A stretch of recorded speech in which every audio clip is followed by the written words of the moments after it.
Bismillahirrahmanirrahim. Assalamualaikum warahmatullahi wabarakatuh. Alhamdulillahi ala ihsani wa syukru lahu ala taufiqihi wa amtinani. Asyhadu an la ilaha illallah wahdahu la syarika lahu ta'ziman li sya'nih. Wa asyhadu anna Muhammadan abduhu wa rasuluhu hadda ila ridwanih. Allahumma salli alaihi wa ala alihi wa ashabihi wa ikhwanih. Hadirin dan hadirat yang dirahmati oleh Allah Subhanahu wa taala, kita lanjutkan bahasan kita dari risalah Sittatu Mawadhi' Minas Sirah. 6 peristiwa penting yang semuanya terkait dengan akidah diambil oleh Syekh Muhammad bin Abdul Wahhab rahimahullahu taala untuk menjelaskan tentang kandungan dari peristiwa-peristiwa tersebut. Kita sampai pada peristiwa ketiga, Al-Mawdhi'us Tsalits. Qissatu qiraatihi sallallahu alaihi wasallam surat An-Najm bihadratihim. Yaitu kisah Nabi sallallahu alaihi wasallam membaca surat An-Najm di hadapan mereka. Falamma balagha, ketika Rasulullah SAW sampai pada ayat yang ke-19, afara'aitumul Lata wal Uzza wa Manata tsalitsata al-ukhra, dan seterusnya, yang artinya adalah apakah patut kamu menganggap Al-Lata dan Al-Uzza dan berhala Amanat yang ketiga, dan seterusnya. Alqa syaitanu fi tilawatihi, maka Allah pun melemparkan dalam tilawah Nabi sallallahu alaihi wasallam, tilkal gharani qul ula wa inna syafa'atahunna la turtaja. Tilkal gharanik, al-gharanik jamak dari ghurainak yang artinya adalah at-ta'irul abyad, yaitu burung yang berwarna putih, tawilul unuq yang lehernya panjang. Ada yang mengatakan dia adalah min tuyuril ma, yaitu burung yang ada di air. Ya, kira-kira burung apa? Burung apa? Ya, namanya goronaik ya. Enggak tahu bahasa Indonesianya. Cuma dalam tafsirannya dikatakan burung berwarna putih, lehernya panjang dan dia sering di air. Al-ula dan jamaknya adalah al-gharaniq. Maksudnya itulah tilka, ya, burung-burung putih yang tinggi. Wa inna syafa'atahunna la turtaja, dan syafaat mereka sungguh diharapkan. Maksudnya dengan al-gharanik maksudnya adalah para malaikat. Para malaikat. Mereka adalah malaikat-malaikat yang tinggi yang di mana syafaat mereka sungguh diharapkan. Ini ketika Nabi baca surat An-Najm, wan najmi idza hawa ma dhalla sahibukum wa ma ghawala, sampai afara'aitumul Lata wal Uzza wa Manata tsalitsata al-ukhra, tiba-tiba syaitan melemparkan bacaan yang didengar oleh orang-orang Quraisy, tilkal gharani qul ula wa inna syafa'atahunna la turtaja. Maka orang-orang Quraisy menyangka itu bacaan Nabi sallallahu alaihi wasallam. Seakan-akan ini adalah ayat dari ayat Al-Qur'an. Dan itulah burung-burung putih yang tinggi, maksudnya para malaikat. Dan sungguhnya syafaat para malaikat sangat diharapkan. Sangat diharapkan. Fa dhannu anna Rasulullah sallallahu alaihi wasallam qalaha.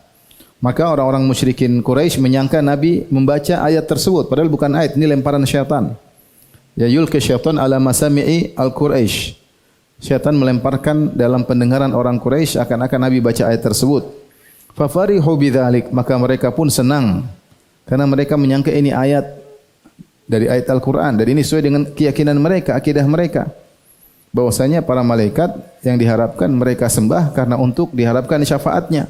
Bukan malaikat mencipta, bukan malaikat memberi rizki, ya, karena mereka tahu yang memberi rizki mencipta hanyalah Allah Subhanahu wa taala.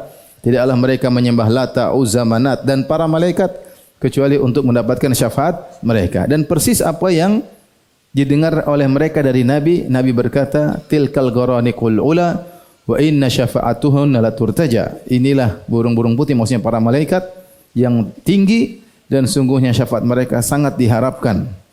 Ternyata itu bukan dari ayat Al-Quran, tapi dari lemparan pembicaraan apa? Syaitan. Taib. Fafarihu bidzalik, maka mereka pun senang. Wa qalu kalaman ma'nahu, lalu mereka mengomentari apa yang mereka dengan tersebut dengan suatu perkataan yang mananya hadzal ladzi nurid, ini yang kami inginkan. Wa nahnu na'rifu anna Allah huwan nafi'ud dhar. Sungguh kami tahu Allah lah dialah yang pemberi manfaat dan dia juga yang beri mudarat. Wahdahu la syarika lahu. Tidak ada yang menyertainya, tidak ada yang menyekutuinya dalam memberi manfaat dan beri mudarat. Walakin haula'i yashfa'una lana indahu, tetapi mereka itu para malaikat al-ghuraniqul ula, mereka itu tugasnya hanya memberi syafaat bagi kami. Falamma balagha sajdah, tatkala mereka Rasulullah SAW baca surat An-Najm, mereka dengar terus nih. Cukup panjang ya. Sampai akhir ayat ya.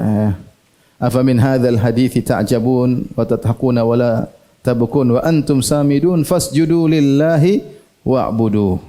Sujudlah kepada Allah dan sembahlah Allah. Maka Nabi sujud. Falamma balagha sajada. Ketika sampai di akhir surat An-Najm Rasulullah SAW sujud.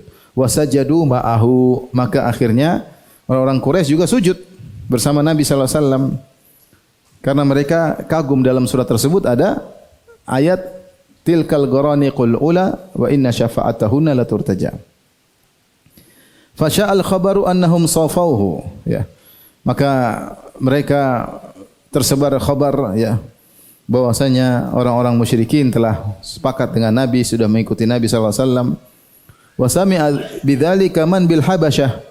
Maka sebagian sahabat yang sudah hijrah ke negeri Habasyah akhirnya mendengar dan mereka menyangka sudah aman, dakwah Nabi sudah diterima di kota Mekah. Faraja'u, mereka pun pulang dari Habasyah menuju ke kota Mekah. Falamma ankara dzalika Rasulullah sallallahu, maka Rasulullah sallallahu mengingkari, kata Rasulullah, ini bukan perkataan saya, ini bukan firman Allah. Yang kalian dengar tilkal ghuraniqul ula wa inna syafa'atahunna la turtaja, sungguhnya itulah mereka malaikat yang maha tinggi dan sungguhnya syafaat mereka sangat diharapkan, kata Nabi, itu bukan firman Allah.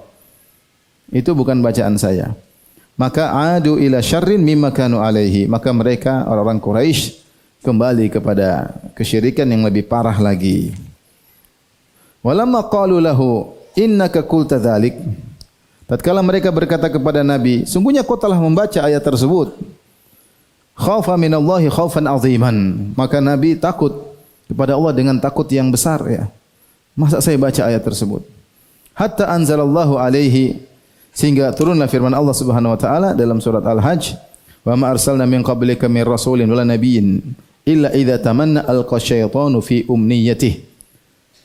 Tidaklah kami utus sebelum engkau wahai Muhammad seorang rasul ataupun seorang nabi kecuali jika idza tamanna, illa idza tamanna di sini maknanya idza qara'a. Tamanna maksudnya adalah idza qara'a, seperti firman Allah Subhanahu wa taala tentang orang Yahudi, wa minhum ummiyuna la ya'lamuna al-kitaba illa amani. Di antara orang Yahudi ada orang-orang yang ummiyun yang mereka tidak membaca Alkitab kecuali amaniyah, kecuali hanya membaca, tidak paham maknanya. Jadi umniyah di maknanya adalah membaca. Tidaklah kami utus sebelum engkau seorang nabi atau seorang rasul kecuali jika dia membaca al-qasyaitani fi umniyati, maka syaitan melemparkan suara dalam bacaannya. Jadi ini bukan dialami oleh Nabi saja, tetapi terkadang dialami oleh nabi-nabi sebelumnya.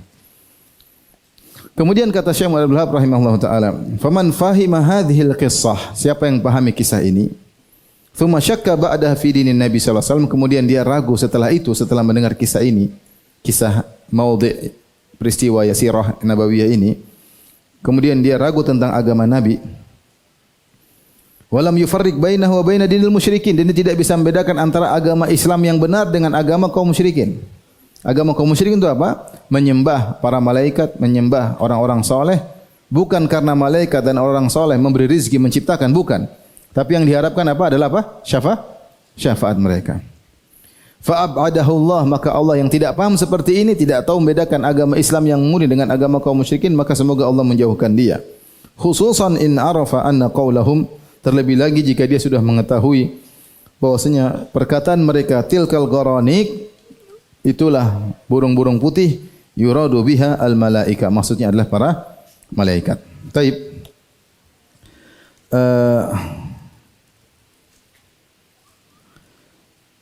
Kita bahas pembahasan kali ini ya.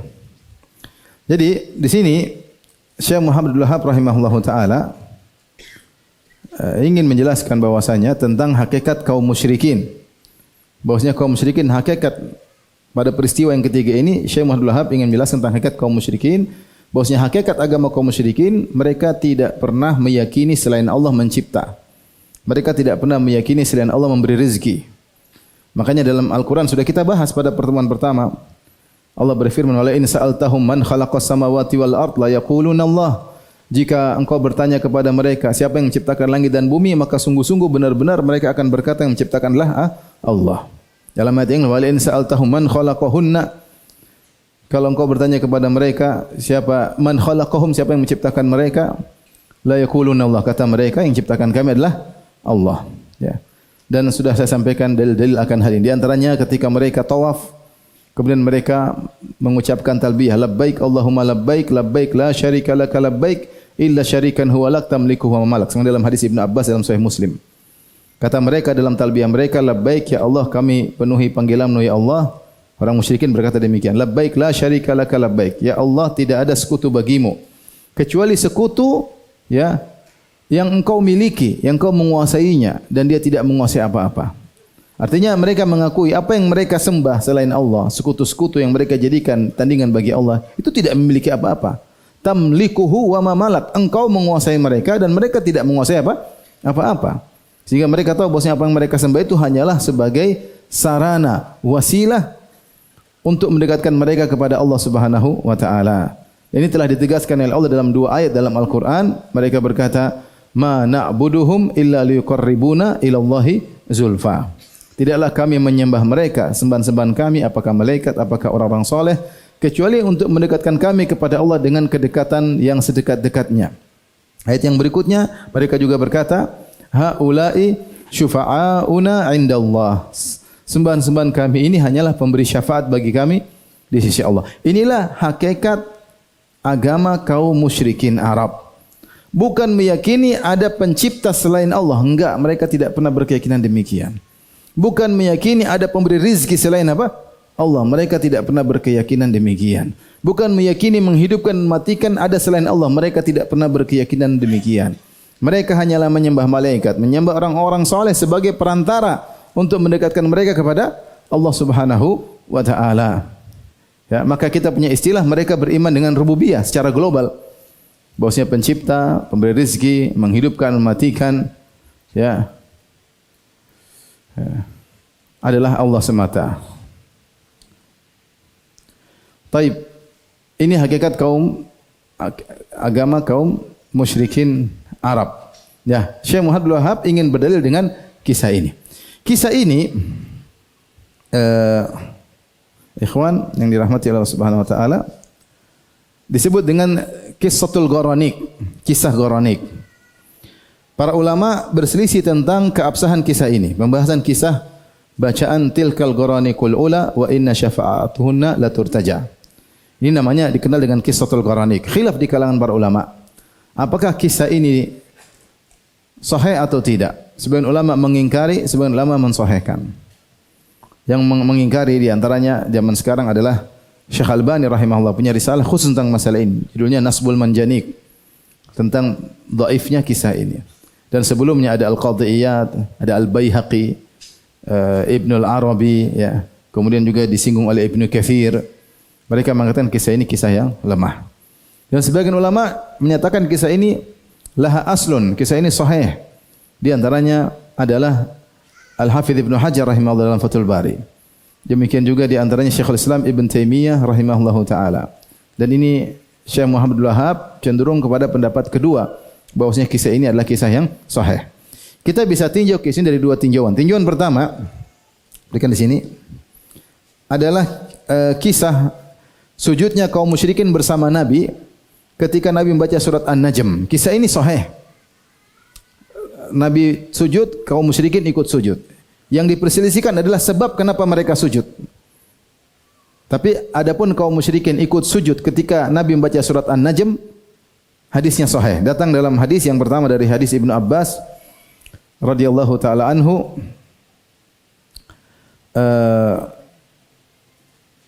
ketika Rasulullah membaca afa min hadzal hadithi ta'jabun, baca surat An-Najm, di akhir surat An-Najm, wa tathaquna wa la tabukuna antum samidun fasjudillahi wa'budu, fasjudillahi wa'budu, sujudlah dan beribadahlah kepada Allah.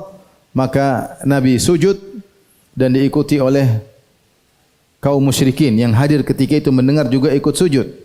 Ya. Di antaranya dalam hadis Ibnu Abbas dalam Sahih Bukhari, Ibnu Abbas radhiyallahu anhu berkata, "Anna Nabi sallallahu alaihi wasallam sajada bin najm." Rasulullah sallam sujud ketika baca surat An-Najm. Wa sajada ma'ahul muslimun wal musyrikun wal jinnu wal insu. Maka semua sujud, kaum muslimin, kaum musyrikin, jin dan manusia ikut sujud bersama Nabi. Kemudian juga dalam riwayat Abdullah bin Mas'ud radhiyallahu taala anhu dalam Sahih Bukhari dan juga dalam Sahih Muslim, kata Ibnu Mas'ud, dan dia termasuk orang yang pertama kali masuk Islam, di awal-awal Islam dia masuk Islam radhiyallahu anhu. Awwalu suratin unzilat fiha sajdah. Di Mekah, di awal masuk Islam di Mekah, dia mengatakan surat yang pertama kali yang ada sajdahnya, ada sujud sajdahnya adalah surat An-Najm. Qala fasajada Rasulullah sallallahu alaihi wasallam, maka Rasulullah SAW ketika baca surat tersebut Rasulullah SAW sujud. Wa sajada man khalfahu, dan semua orang di belakang beliau ikut sujud. Illa rajulan ra'aituhu akhadha kaffan min turabin fasajada alaihi, kecuali ada satu orang tidak ikut sujud. Karena dia tidak sujud, dia ambil pasir kemudian dia letakkan di dahinya. Dia sujud di atas pasir tersebut. Dia tidak ikut sujud turun, tapi dia ambil pasir kemudian dia sujud di tangannya tersebut. Fara'aitu ba'da dzalika qutila kafiran. Kemudian aku lihat ternyata orang tersebut meninggal dalam kondisi kafir, wa huwa Umayyah bin Khalaf. Orang tersebut ternyata Umayyah bin Khalaf, yaitu majikannya Bilal. Dia ternyata ikut mendengar surat An-Najm ketika Allah berfirman, Nabi baca firman Allah, wasjudu lillahi wa'budu, sujudlah kepada Allah dan sembahlah. Maka yang lain sujud, dia enggak sujud, dia ambil pasir kemudian dia sujud begini. Ini jadi kisah kaum musyrikin sujud bersama Nabi, kisahnya sahih. Adapun sebabnya ini yang diperselisihkan. Sebabnya disebutkan bahwasanya sebagaimana di Sahih Muhammad bin Wahab yang kita bacakan tadi, Rasulullah baca afara'aitumul lata wal uzza wa manata tsalitsatal ukhra.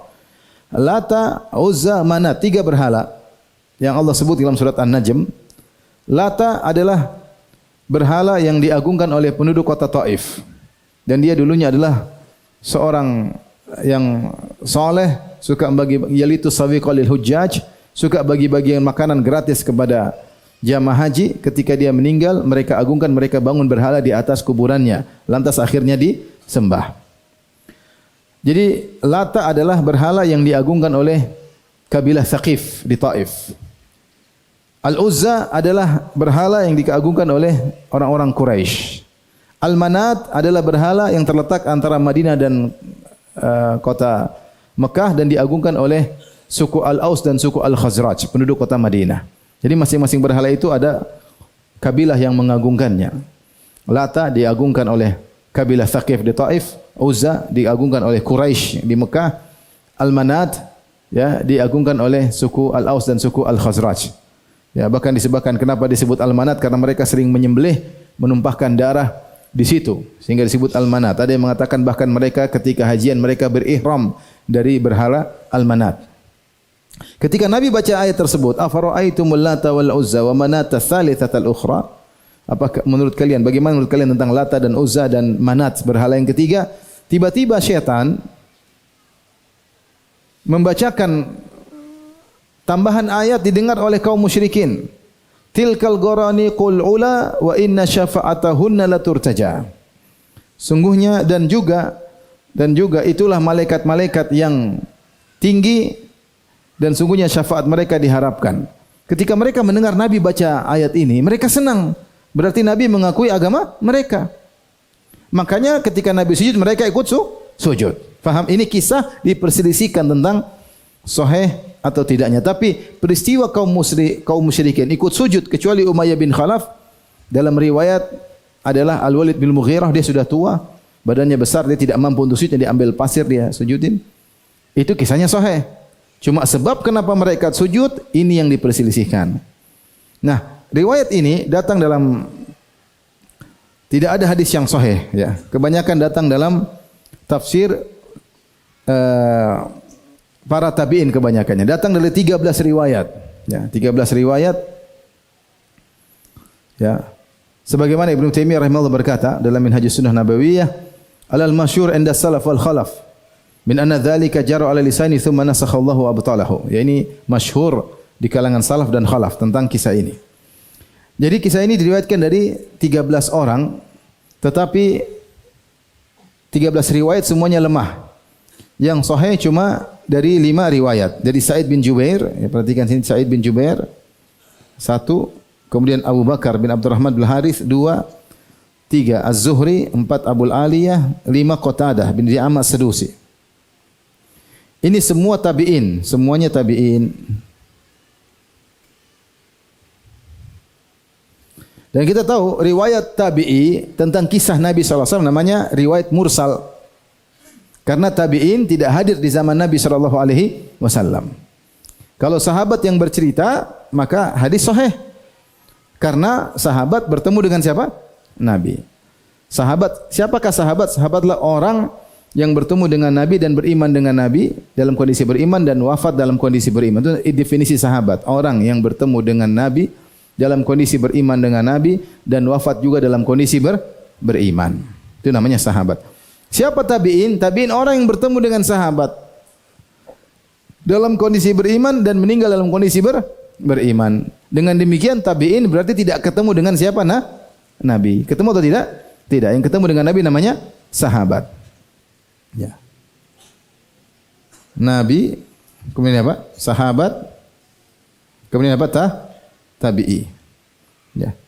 Kalau sahabat meriwayatkan dari Nabi berarti hadis nyambung.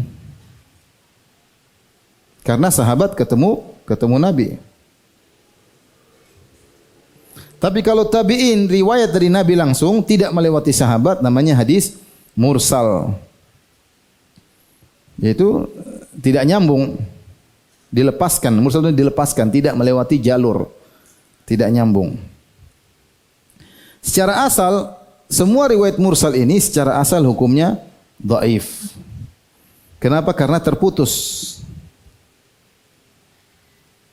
Nah, sehingga banyak ulama yang mengatakan kisah ini kisah yang dhaif. Tetapi Ibnu Hajar rahimahullahu taala ya, menyatakan bahwasanya kisah ini adalah kisah yang sahih ya. Ibnu Hajar dalam Fathul Bari dia mengatakan kenapa? Karena riwayat tentang kisah ini datang dari banyak sahabat. Meskipun semuanya mursal. Meskipun semuanya mursal. Tetapi kalau mursal itu datang dari jalur yang berbeda-beda. Jalan yang berbeda-beda. Maka saling menguatkan satu di antara lainnya. Saling menguatkan. Sehingga dikatakan hadis yang sahih. Tentu ada sebagian ulama hadis yang mengatakan semua hadis mursal sahih, ada yang mengatakan demikian. Tapi yang benar hukum asal hadis mursal adalah dhaif. Tetapi dia bisa menjadi sahih kalau datang dalam banyak riwayat. Dan ini di antara pendapat Al-Imam Syafi'i rahimahullah, beliau menjelaskan kapan hadis mursal bisa dikatakan sahih, ada beberapa syarat yang beliau sebutkan. Di antaranya datang dalam banyak apa? Riwayat. Datang dalam banyak riwayat. Terlebih lagi ternyata kisah ini dijadikan sebagai tafsir dalam surat Al-Hajj. Nanti kita sebutkan. Oleh karena saya bacakan perkataan Ibnu Hajar. Dia berkata, "Kasratut turuq tadullu ala anna lil qissati aslan." Banyaknya riwayat tentang kisah ini menunjukkan kisah ini ada asalnya. Kemudian beliau menukil tentang ulama yang mendhaifkan Ibnu Arabi dan Qadhiyat. Kemudian beliau berkata, "Wa jami'u dzalika la yatamasha 'alal qawaid." Mereka yang mendhaifkan hadis ini tidak ikut kaidah hadis. Fa inna turuqa idza kathurat wa tabayanat makharijuha dalla dzalika ala anna laha aslan. Karena riwayat-riwayat kalau banyak dan jalannya berbeda-beda. Beda kalau jalannya kembali kepada satu. Nah, ini kita bilang semuanya dhaif. Tapi ini satu jalan sini, satu jalan sini, satu jalan sini menuju Nabi. Jalannya beda-beda menunjukkan ini saling menguatkan sehingga dikatakan kisahnya sahih. Wa qad dzakartu anna thalatha asanida minha ala syarti sahih. Wahia marasilu yahtajju bimithliha man yahtaju bil mursal wa kadza man la yahtaju bihi li'tidadi ba'dihha bi ba'din. Dan 3 di antara riwayat tersebut sesuai dengan syarat sahih. Dan sebagian ulama berdalil dengan hadis-hadis mursal dan yang tidak berdalil pun yang mengatakan hukum asal mursal dhaif jika ditinjau banyak jalannya maka menjadi riwayat yang sahih. Saya sendiri cenderung bahwasanya riwayatnya sahih ya. Karena hampir semua ahli tafsir ketika terutama Qudama ahli tafsir terdahulu para salaf ketika menyebutkan tentang tafsir dari surat Al-Hajj, nanti akan kita bacakan, mereka menyebutkan kisah ini, kisah Al-Ghuraniqul Ula. Taib. Adapun yang mengatakan kisah ini dhaif, kenapa? Kata mereka, bagaimana Nabi baca, kemudian syaitan memasukkan pembicaraan di tengah bacaan Nabi. Ini menunjukkan Nabi tidak maksum. Ini mengatakan kisahnya apa? Dhaif. Nabi sedang baca, afara'aitumul lata wal uzza wa manata tsalitsatal ukhra, tiba-tiba syaitan memasukkan tilka ghuraniqul ula wa inna syafa'atan la turtaja. Kemudian Nabi lanjut ayat berikutnya. Bagaimana syaitan bisa masukkan bacaan di tengah bacaan Nabi? Kata mereka, tidak mungkin. Ini menafikan kemaksuman Nabi dalam menyampaikan apa? Ayat-ayat Allah Subhanahu wa taala. Namun dibantah oleh para ulama yang mensahihkan kisah ini, hadis ini, mereka berkata, bukankah setelah itu Allah jelaskan bahwasanya itu palsu? Maka kembali lagi maksum. Yang namanya kesalahan yang tidak boleh adalah kesalahan yang bertahan terus. Adapun kesalahan yang dijelaskan menunjukkan kemaksuman Nabi sallallahu alaihi wasallam. Nabi juga pernah salah dalam beberapa ayat. Dalam beberapa kejadian seperti Nabi abasa wa tawalla, Nabi merengut kepada Ibnu Maktum, maka Allah tegur. Nabi salah atau tidak? Salah, tapi kesalahan tersebut tidak dibiarkan sehingga kemaksumannya tetap terjaga. Demikian juga ketika Nabi menghalalkan madu demi agar istrinya tidak marah, ya. Mengharamkan madu agar istrinya tidak marah, maka Allah tegur, lima tuharrimu ma ahallallahu laka tabtaghi mardata azwajik. Wahai Nabi, kenapa kau mengharamkan madu yang halal bagimu dalam rangka untuk menyenangkan istrimu, ya. Allah juga tegur ketika Nabi memaafkan orang yang tidak ikut berjihad. Kata Allah, afallahu anka lima adzinta lahum. Allah maafkan kau Muhammad, kenapa kau izinkan mereka tidak ikut jihad? Jadi yang dimaksud dengan maksum adalah kalau salah segera ditegur. Faham? Jadi Nabi ini, syaitan masukkan ayat di sela-sela bacaan Nabi. Tapi setelah itu Allah kasih tahu itu adalah kesalahan. Itulah turunlah firman surat Al-Hajj ayat 52 dan seterusnya. Allah Subhanahu wa taala berfirman, "Wa ma arsalna min qablika mir rasulin wala nabiyyin," tidaklah Allah utus sebelum engkau ya Muhammad seorang rasul atau seorang nabi, illa idza tamanna alqa syaitanu fi umniyatihi, kecuali kalau mereka baca, syaitan pasti pernah melemparkan sesuatu dalam bacaan mereka. Fayansakhullahu ma yulqi syaitan, maka Allah memansuhkan apa yang telah dibacakan syaitan. Allah bilang itu bukan dari Al-Quran. Maka Allah jelaskan setelah itu. Tsumma yahkimullahu ayatihi, kemudian Allah kokohkan ayatnya. Allah jelaskan, inilah yang firman Allah, yang ini yang bukan. Karena itu dari bacaan apa? Syaitan. Ya. Wallahu alimun hakim, Allah maha mengetahui, Allah maha bijak. Kejadian tersebut tentu sudah dengan takdir Allah Subhanahu wa taala. Liyaj'ala ma yulqi syaitanu fitnatan lil ladzina fi qulubihim maradun wal qasiyati qulubuhum. Allah jadikan syaitan diizinkan untuk membisikkan bacaan tersebut didengar oleh kaum musyrikin. Buat apa? Kata Allah, fitnatan lil ladzina fi qulubihim marad, sebagai fitnah bagi orang-orang dalam hati mereka ada penyakit. Wal qasiyati qulubuhum, dan juga orang-orang yang hati mereka keras. Wa innadh dhalimina lafi shiqaqin ba'id. Sungguhnya orang-orang yang zalim sungguh benar-benar dalam permusuhan yang sangat yang parah. Waliya'lamal ladzina utul ilma annahu al-haqqu min rabbik, dan agar orang-orang yang diberi ilmu tahu bahwasanya itu adalah kebenaran dari Rabbmu, fayu'minu bihi, maka mereka pun beriman kepada kebenaran tersebut. Fatukhbita lahu qulubuhum, ya, dan akhirnya hati mereka pun tunduk kepada ayat-ayat tersebut. Wa innallaha lahadil ladzina amanu ila siratim mustaqim, dan sungguhnya Allah benar-benar memberi petunjuk kepada orang-orang beriman kepada jalan yang lurus. Jadi wallahu alam bisawab, saya lebih condong sebagaimana pendapat Syekh Islam Ibnu Taimiyah dan juga pendapat Ibnu Hajar rahimahullah, mereka juga ahli hadis, bahwasanya kisah ini riwayatnya sahihah, karena datang dalam beberapa riwayat, ada 5 riwayat yang sahihah dari tabi'in yang berbeda-beda, dari jalur yang berbeda-beda, sehingga saling menguatkan. Terlebih lagi kisah ini pas dengan apa yang Allah turunkan dalam surat Al-Hajj. Dalam surat Al-Hajj ayat 52 dan seterusnya. Baik. Kesimpulannya, ikhwan dan akhwat yang rahmati Allah Subhanahu wa taala, bahwasanya Nabi SAW membaca ayat tersebut An-Najm, ya. Kemudian diikuti oleh orang-orang musyrikin. Kenapa mereka ikut? Karena syaitan menyelipkan bacaan tilkal ghuraniqul ula wa inna syafa'atahunna la turtaja. Akhirnya ketika Nabi sujud, mereka juga ikut apa? Sujud. Ternyata rame, heboh. Kemudian mereka kata Nabi, saya tidak pernah baca seperti itu. Mereka datang, kau baca, kata Nabi, enggak pernah. Saya enggak pernah baca seperti itu. Akhirnya turun ayat membela Nabi SAW. Itu adalah syaitan yang lemparkan dalam bacaan mereka. Akhirnya orang-orang musyrikin semakin jengkel sama Nabi SAW. Mereka sudah kadung sujud, ternyata bukan ayat firman Allah Subhanahu wa taala. Yang jadi masalah, kabar tersebut sudah sampai ke Habasyah. Sebagian kaum muslimin yang sudah ke negeri Habasyah, namanya tinggal di negeri orang enggak enak. Bayangkan dari kota Mekah, kota kaya, Ummul Qura, pusat kota, pusat peradaban di Jazirah Arab, pusat wisata religi, ada 360 berhala di sekeliling Ka'bah, semua suku datang ke situ, orang-orang berdagang di situ, kemudian harus berpergian berhijrah ke negeri Habasyah yang negara miskin.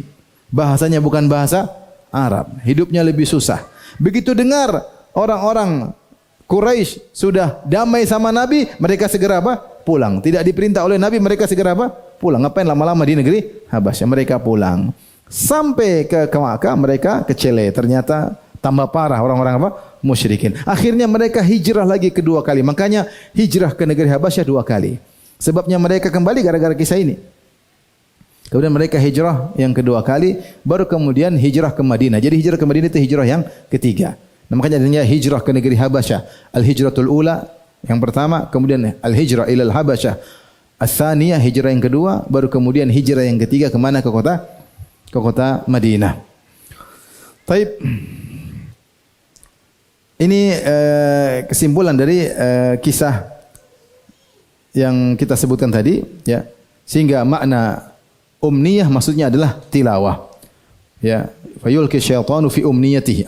Syaitan menyelipkan bacaan di sela-sela bacaan Rasulullah sallallahu alaihi wasallam. Baik, bagi orang-orang yang mendhaifkan kisah ini, bagaimana mereka menafsirkan orang musyrikin sujud bersama Nabi? Kata mereka, karena ketika Rasulullah baca surat An-Najm, bacaan begitu indah, hati mereka terbawa.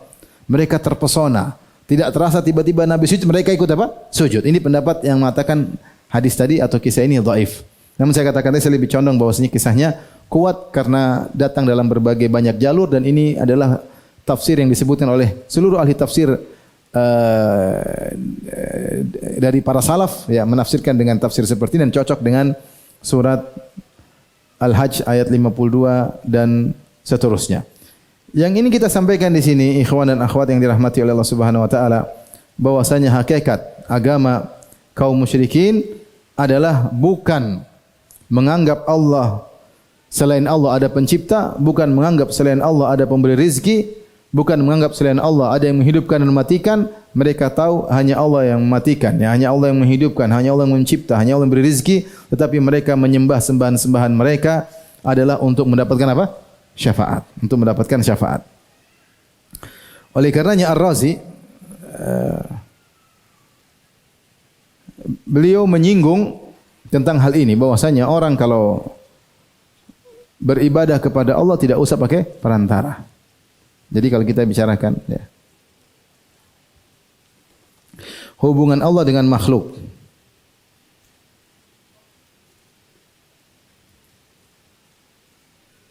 dengan makhluknya.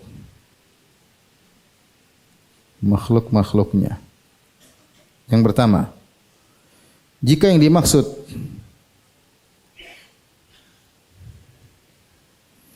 adalah zat Allah, adalah hubungan zat, maka zat Allah terpisah dari makhluk. Dari makhluknya. Ya, ini kata Imam Ahmad rahimahullah dalam kitabnya, karena semua yang menyatakan zat Allah berhubungan dengan zat makhluk, maka itu syirik. Itu apa? Syirik. Berarti ada zat Allah gabung dengan zat makhluk. Tidak mungkin zat Allah gabung dengan zat makhluk. Karena jika bergabung maka merupakan kesyirikan. Tergabung maka syirik. Di antaranya seperti apa? Contoh syirik seperti apa? Seperti menyatakan wahdatul wujud. bahwasanya zat Allah adalah zat makhluk. Alam ya Allah, Allah adalah alam. Seperti pendapat Ibnu Arabi yang dia mengatakan dalam syairnya, dia mengatakan war rabbu abdun wal abdu rabbun. Kata dia ar-rabbu haqqun wal abdu haqqun ya laita syi'ri manil mukallaf. Ya, hamba adalah Tuhan, Tuhan adalah Allah. Atau Rabb adalah Tuhan, hamba juga Tuhan. Kabarkan kepadaku siapa yang mau disuruh untuk beribadah. In qulta abdun fadzaka nafyun aw qulta rabbun anna yukallaf. Kalau engkau berkata yang beribadah adalah hamba, bagaimana bisa? Hamba itu adalah Allah sendiri. Dan jika engkau berkata yang disuruh beribadah adalah Rabb, Allah, bagaimana Allah beribadah? Sehingga dia mengatakan Allah adalah hamba, hamba adalah apa? Allah. Ya. Ini mazhab wahdatul wujud. Karena dia mengatakan makhluk adalah Allah, Allah adalah makhluk seluruhnya, maka semua yang disembah adalah benar. Dalam kitabnya Futuhat Makkiyah dia mengatakan aqadal khalaiqu fil ilahi aqaida wa ana taqattu jami'a ma taqaduhu. Makhluk-makhluk di alam semesta ini membuat akidah tentang Tuhan, tentang Allah. Ada yang bilang begini, ada yang bilang begini, ada yang bilang seperti agama Buddha, ada yang bilang seperti agama Hindu, ada yang seperti agama Nasrani, ada yang seperti Yahudi, semuanya macam-macam tentang Allah. Kata dia, wa ana taqattu jami'a ma taqaduhu, dan aku meyakini semua yang mereka yakini. Karena semua yang mereka sembah adalah siapa? Allah. Makhluk ya Allah, Allah adalah apa? Makhluk. Ini jelas ketika menyatakan zat Allah dengan zat makhluk satu, maka itu syirik. Syirik atau bukan? Syirik. Enggak boleh. Contoh juga misalnya mengatakan seperti pendapat sebagian Nasara bahwasanya Allah adalah Isa atau Allah bersatu dengan Isa atau Allah menempati Isa. Ini semua zat ketemu zat tidak boleh, syirik. Berarti ada zat Allah sama dengan zat makhluk, atau berarti Allah butuh dengan zat makhluk. Ini melazimkan kesyirikan dan melazimkan Allah butuh dengan makhluk. Karena ketika Allah menempati makhluk, berarti Allah butuh dengan apa? Makhluk. Allah harus sinkron dengan makhluk tersebut. Contoh juga misalnya ada yang mencoba-coba berusaha mengatakan Nur Muhammad dari Nur Allah. Ini sama juga. Ini juga syirik karena menganggap zat Nabi berasal dari zat Allah. Kata mereka bukan fisiknya tapi ruhani Nabi sallallahu alaihi wasallam. Adapun fisik Muhammad bin Abdullah bin Abdul Muttalib bin Hashim itu secara fisik. Tapi ruhnya dari Nur Muhammad, dari Nur siapa? Allah. Ini syirik. Datang dalam hadis tapi hadisnya hadis palsu. Ya. Siapa yang mencoba-coba menyatakan bahwasanya Allah berasal dari zat Allah ada juga pada makhluk, ini syirik, tidak boleh. Allah benar-benar terpisah dari makhluk.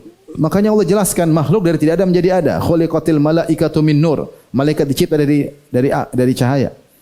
Wa khuliqal jan min marijin min nar. Jin tercipta dari nyala api. Wa khuliqa Adam, dan Adam nenek moyang kalian mimma wusifa lakum, diciptakan dari tanah sebagaimana dijelaskan dalam Al-Qur'an.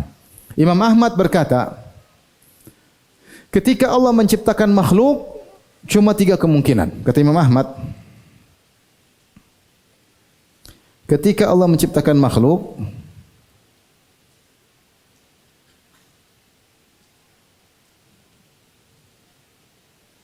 ada 3 kemungkinan. Yang pertama, Allah ciptakan makhluk di luar zat Allah. Ya. Atau Allah ciptakan makhluk di dalam. Yang pertama,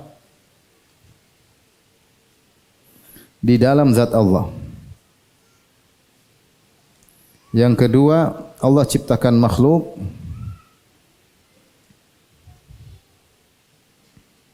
di luar zat Allah. Lalu Allah masukkan dalam zatnya. Dalam zat Allah. Yang ketiga, Allah ciptakan makhluk di luar zat Allah.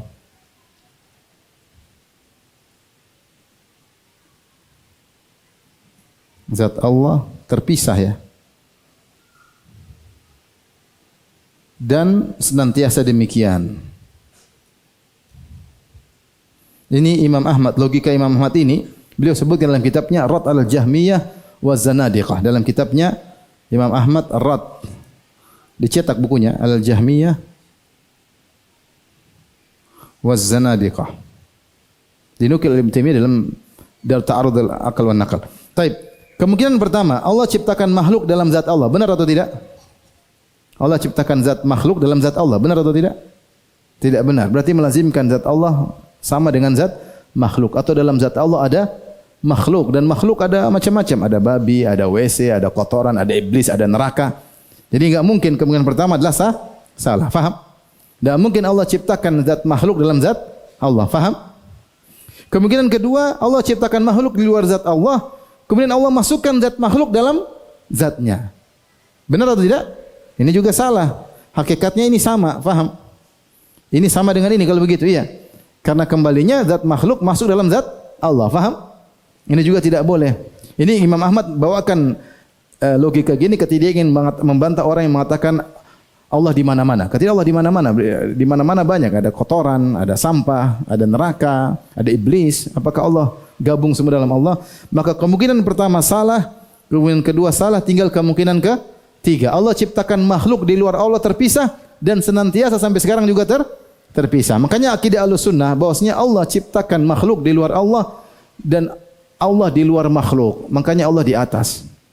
Allah di luar alam semesta. Paham? Dan makhluk itu kecil.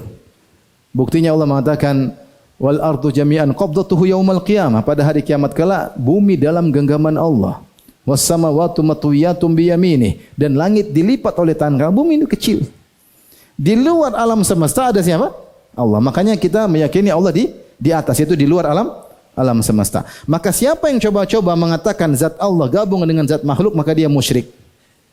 Entah dia katakan seperti saya sebutkan 3 perkara ini, wahdatul wujud, atau Allah adalah Isa, atau Allah menembati Isa, Allah bersatu dengan Isa, ini juga syirik, atau mengatakan misalnya Nur Muhammad berasal dari Nur Allah. Ini semua adalah kesyirikan. Baik. Ini yang pertama, jika yang dimaksud hubungan Allah dengan makhluknya adalah hubungan zat dengan zat, maka kita katakan zat Allah terpisah dari zat makhluk. Faham sampai sini? Baik. Jika yang dimaksud yang kedua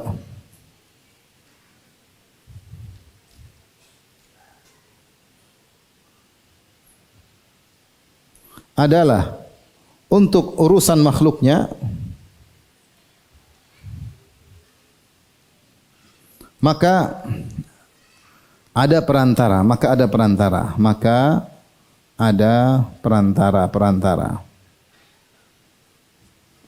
Ada perantara yang boleh dan ada perantara yang tidak boleh. Baik. Perantara yang boleh misalnya apa? Misalnya untuk menyampaikan Al-Quran kepada kita makhluk. Allah lewat perantara enggak? Lewat malaikat Jibril dan Nabi Muhammad SAW. Misalnya dalam menyampaikan risalah.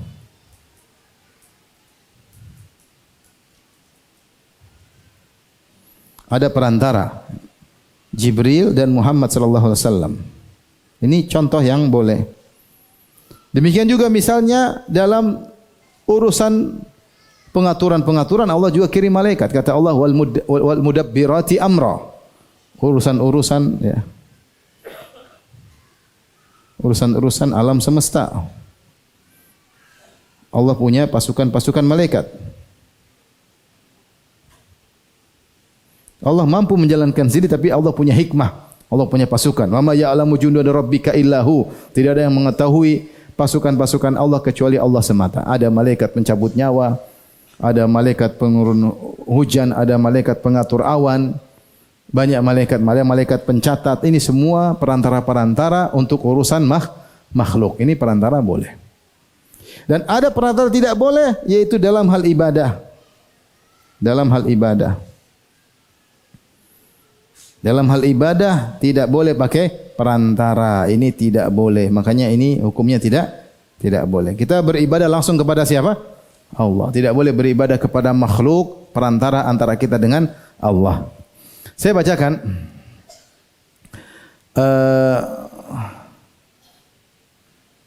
perkataan karena ini yang dilakukan oleh kaum musyrikin Arab. Kaum musyrikin Arab ketika mereka berdoa, ketika mereka beribadah kepada Allah, mereka tidak langsung, mereka beribadah melalui perantara. Dalam surat Yunus ayat 18 mereka berkata, surat Yunus surat 10 ayat 18 mereka berkata, haula'i syufa'auna indallah, ya. Dua surat saya tuliskan, ya. 10 ayat 18. Haula'i syufa'auna indallah. Kata mereka, yang kami sembah ini adalah pemberi syafaat bagi kami di sisi Allah Subhanahu wa taala. Yang kedua, Az-Zumar, Quran surat Az-Zumar ayat 3. Kata mereka, ma na'buduhum illa liyuqarribuna ila Allahi zulfa. Tidaklah kami menyembah sembahan-sembahan kami ini kecuali perantara untuk mendekatkan kami kepada siapa? Allah. Maka dalam beribadah enggak boleh ada perantara. Paham? Allah tidak kasih perantara. Untuk urusan lain, memberikan risalah, menurunkan hujjah, urusan mengatur hujan, Allah ada perantara malaikat. Adapun ibadah tidak ada perantara. Hamba langsung ibadah kepada siapa? Allah. Dan itu yang dicontohkan oleh para nabi dan rasul. Adakah mereka berdoa lewat jalan lain? Enggak ada. Nabi langsung berdoa kepada Allah. Nabi Yunus, Nabi Daud, Nabi Sulaiman, Nabi Muhammad sallallahu alaihi wasallam langsung berdoa kepada Allah Subhanahu wa taala. Adapun yang menjadikan perantara untuk diibadahi antara mereka dengan Allah, maka ini kaum musyrikin Arab. Kaum musyrikin Arab. Nah, jangan sampai kaum muslimin mengikuti demikian. Baik.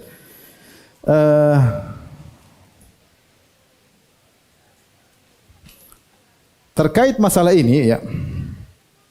Ada orang yang beribadah kepada mayat-mayat dengan minta langsung. Minta kepada wali-wali, minta kepada Rasulullah, ya.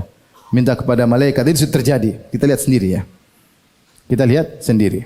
Seperti di YouTube ada wanita kemudian berkata, ya Al-Badawi, ya Ahmad Al-Badawi, ya Syekh Al-Arab, wahai syekhnya orang-orang Arab, ya.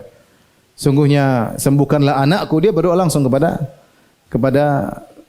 Syekh Ahmad Al-Badawi yang dianggap wali Allah Subhanahu wa taala. Dia ke kuburannya kemudian minta-minta usap-usap di situ. Ada di YouTube ada. Sebagian orang minta kepada Nabi Muhammad, ya Rasulullah, tolonglah aku ya Rasulullah. Ini sama saja, minta kepada Rasulullah. Sebagian mereka orang-orang sufi yang ekstrim menganggap ada wali namanya wali Al-Ghauthul Akbar. Al-Ghauthul Akbar ini yang mengatur. Maka terkadang mereka minta kepada wali tersebut. Apalagi mereka meyakini wali bisa kun fayakun. Seperti dalam kitab Al-Jawahirul Ma'ani disebutkan bahwasanya Abdul Qadir Jailani sudah dikasih kun oleh Allah. Kapan dia bilang kun jadi fayakun. Ini tidak benar, ya. Tidak ada orang dikasih kun fayakun. Rasulullah SAW saja dalam perang terluka. Tidak ada kun fayakun. Ini mengantarkan akhirnya mereka minta kepada wali-wali secara langsung.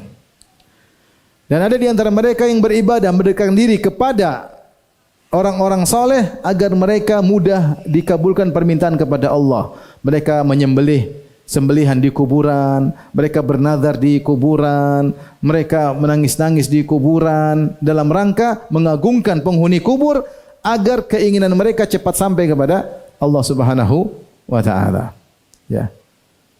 Dengan alasan kami banyak dosa, maka kami tidak bisa minta langsung kepada Allah. Siapakah kami? Allah tidak akan nengok kepada kami. Kami harus lewat orang-orang apa? Soleh. Lihatlah raja bagaimana mau tahu kita. Kalau mau ketemu raja harus lewat apa? Menteri-menteri. Dan ini adalah bentuk perendahan terhadap Allah Subhanahu wa taala karena Allah disamakan dengan raja. Kalau raja jelas, raja tidak tahu tentang kita. Presiden mana tahu tentang kita? Enggak tahu dia. Dia hanya dapat info dari menterinya. Menterinya pun tidak tahu seluruh yang dibawa. Harus ada yang kasih laporan. Tidak tahu apa-apa. Kalau Allah, jangankan kita. Wa ma tasqutu min waraqatin illa ya'lamuha. Tidak ada daun jatuh pun kecuali Allah tahu. Maka kalau kita bisik-bisik, Allah dengar atau tidak? Tidak perlu perantara. Tidak perlu perantara. Di sini saya ingin sampaikan perkataan Ar-Razi ketika menafsirkan firman Allah Subhanahu wa taala, "Wa idza sa'alaka ibadi anni fa inni qarib, ujibu da'watad da'i idza da'an." Kata Allah dalam surat Al-Baqarah ayat 186, "Jika hamba-hambaku bertanya kepada engkau wahai Muhammad, anni tentangku, fa inni qarib, sungguhnya aku ini dekat." Dekat. Ujibu da'watad da'i idza da'an. Aku mengabulkan doa orang yang berdoa kepadaku. Allah tidak mengatakan aku mengabulkan doa orang yang berdoa kepada wali. Enggak. Dua sisi, perhatikan. Kata Ar-Razi ini kenapa saya nukil? Karena dia ulama Asy'ariyah. Dia mengatakan semua firman Allah tentang pertanyaan orang beriman kepada Nabi selalu Allah berkata faqul, katakanlah. Misalnya yas'alunaka 'anil khamri wal maisir. Mereka bertanya kepada engkau Muhammad tentang khamr dan perjudian. Faqul, maka katakanlah. Yas'alunaka 'anil ahillah. Faqul hiya mawaqitu lin-nasi wal hajj. Mereka bertanya kepada engkau Muhammad tentang hilal-hilal. Katakanlah, qul hiya mawaqitu lin-nasi wal hajj. Selalu ada, katakanlah itu adalah waktu-waktu untuk manusia dan juga untuk haji, ya. Yas'alunaka an syahril harami qitalin fih. Qul. Selalu ada jawaban pertanyaan-pertanyaan. Mereka bertanya kepada engkau, selalu ada jawabannya qul atau faqul, maka katakanlah.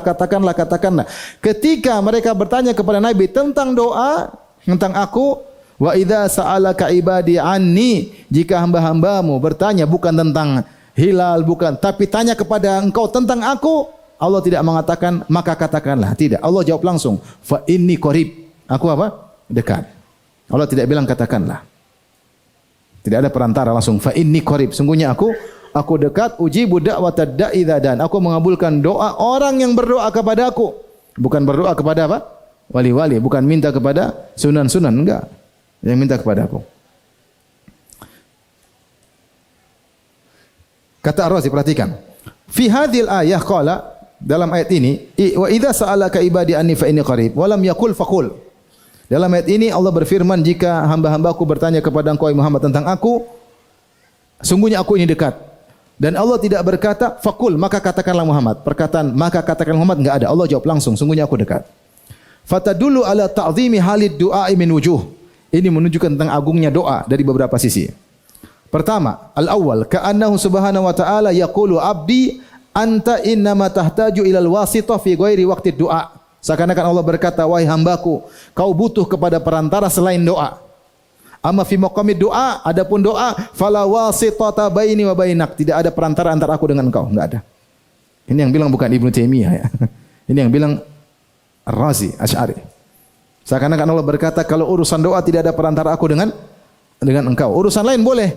Kau minta tolong sama orang, doa enggak ada. Ini ibadah. Atsani, yang kedua, annahum wada'u, perhatikan. Annahum wada'u hadhil asnam wal awthana ala suwari anbiya'ihim akabirihim. Sungguhnya mereka kaum musyrikin, mereka membuat patung-patung dan berhala-berhala sesuai dengan bentuk nabi-nabi mereka dan orang-orang soleh mereka. Wa za'amu annahum matashtagalu bi ibadati hadhihi tamathil fa inna ulaikal akabir takunu syufa'a lahum indallah. Karena mereka menyangka kapan mereka sibuk beribadah kepada patung-patung ini yang merupakan simbol para nabi dan simbol orang-orang soleh, maka orang-orang soleh dan para nabi tersebut akan memberi syafaat bagi mereka di sisi Allah. Itu memudahkan urusan mereka di dunia. Ini yang berkata Razi. Ada orang-orang bikin patung-patung dan berhala-berhala yang merupakan simbol dari para nabi, simbol orang-orang soleh. Kemudian mereka menyangka kalau mereka sibuk menyembah berhala ini, berkorban di situ, menyembelih di situ, nangis di situ, mendekatkan diri di situ, mereka menyangka ini orang-orang soleh para nabi akan beri syafaat bagi mereka di sisi Allah. Kemudian beliau berkata, wa nadhiruhu fi hadzal zaman, dan yang semisal kesyirikan musyrikin Arab dahulu seperti yang ada di zaman kita sekarang, di zaman beliau, kalau enggak salah abad ke-6 atau abad ke-7.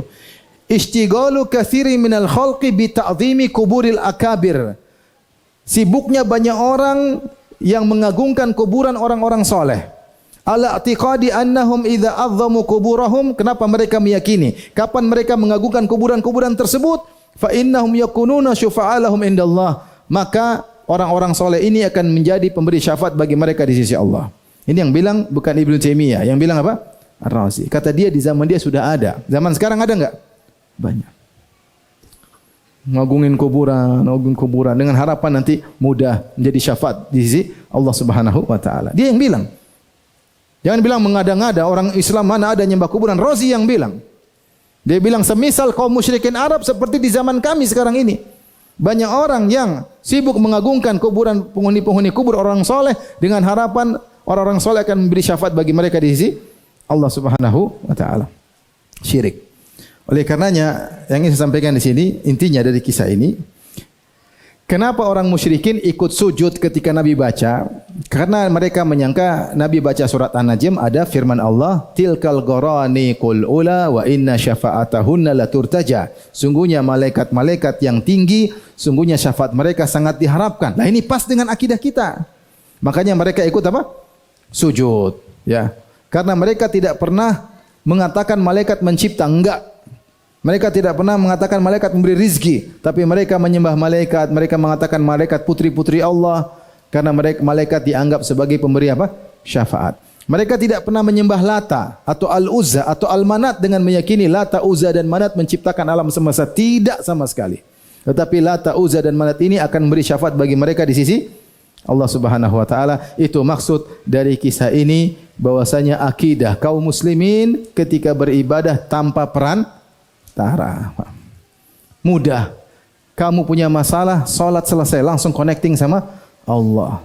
Beda dengan akidah sebagian Nasara, mau tobat saja harus ketemu dengan pastor. Harus bayar, harus ada sukukul gufran, yaitu sertifikat pemaafan. Bayar sekian, enggak ada. Harus ketemu kalau lihat pendeta kayaknya enggak akan diampuni oleh Allah Subhanahu wa taala. Islam mudah. Makanya saya punya teman orang awam, teman SMP saya, dia cerita, "Ustaz, kemarin teman saya sampai cuti kerja."